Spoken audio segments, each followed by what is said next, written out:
Hello everyone and welcome to my channel, and today I'll be reading a Signora by me. So let's get into it. The first sign is subtle. A faint fleeting cough echoing from behind the locked bathroom door. Not unusual enough to alarm you, but enough to draw your attention. You paused outside the door, listening. Rosaline? Are you alright? There was a bit of silence. Then her voice, steady, came from behind the door. I'm fine. The steam just irritated my throat. But the bath wasn't running, and the air beneath the door was cold. Still, you forced yourself to believe her.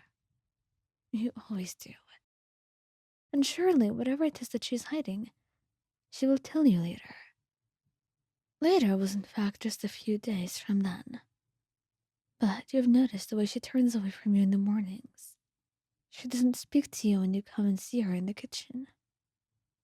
The two of you sleep in separate rooms, so you don't know what's going on. If she can't sleep, if she's simply sick, you have no idea. And then you realize something. There is a faint floral sweetness lingering in the room. Something like roses. You frowned. Rosaline? Why does it smell like flowers in here? Did anyone send you some? She froze. Still, she didn't turn to look at you. New perfume. Do you dislike it? No, it's just different. I'm not used to that smell. Her hands were clenched. Then she tried to relax them. I'll be sure to use a different one, she says. But later, when she embraces you, the same scent clings to her clothes. The same damn scent, even to her face, her own body. She smells like roses. And it's not a bad scent by any means.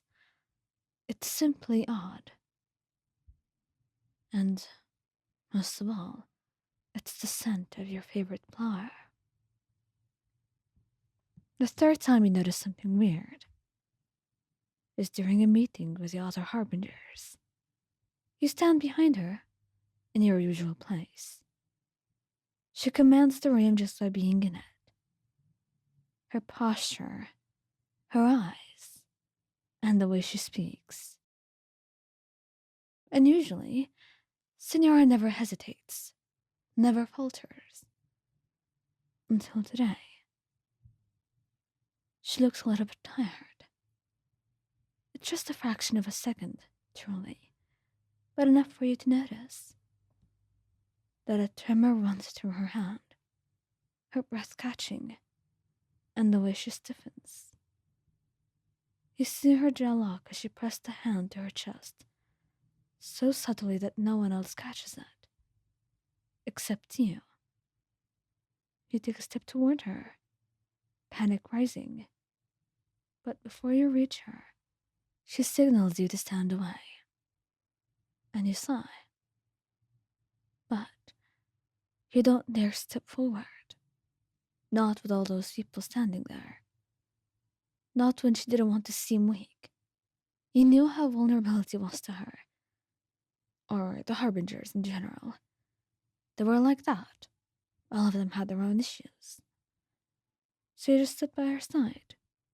Waited until the meeting was over. And when it was, she walked out without a word. And you followed her through the halls. Until she stopped in a shadowed corner. When you reached her side, he whispered, Rosaline, are you sick? Are you tired? She doesn't look at you. Don't. Not here. She says quietly, and you fall silent. But her hand is pressed against her ribs.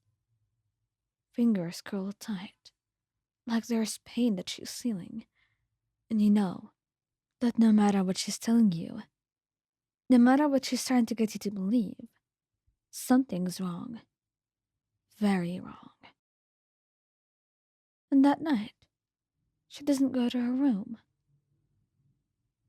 You can't really sleep all that well, and when you wake in the dark, you find her room empty, and then you hear the sound of her coughing. Violent, raw, tearing through her lungs like something is clawing its way out. You run off toward the sound. Rosaline!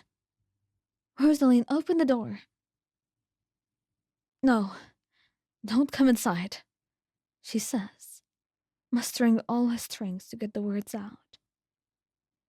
Your hand trembles at the handle. Let me help you, please.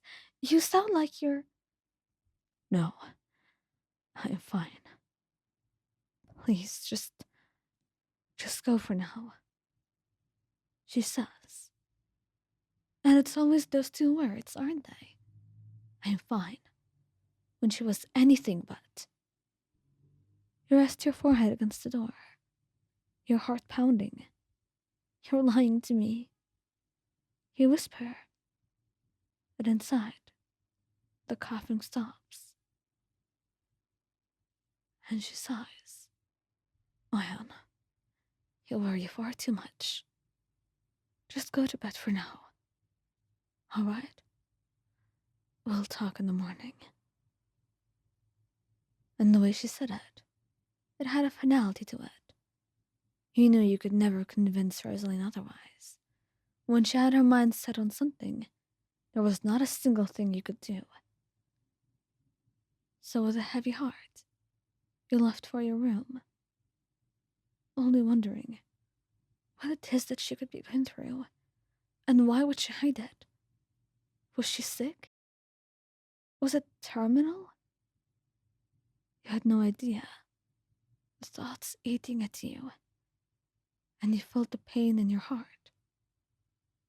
And you knew that you wouldn't be able to rest. Not until you knew what was going on. You'd give her tonight. Just tonight. And in the morning, you wouldn't let her go without saying the truth.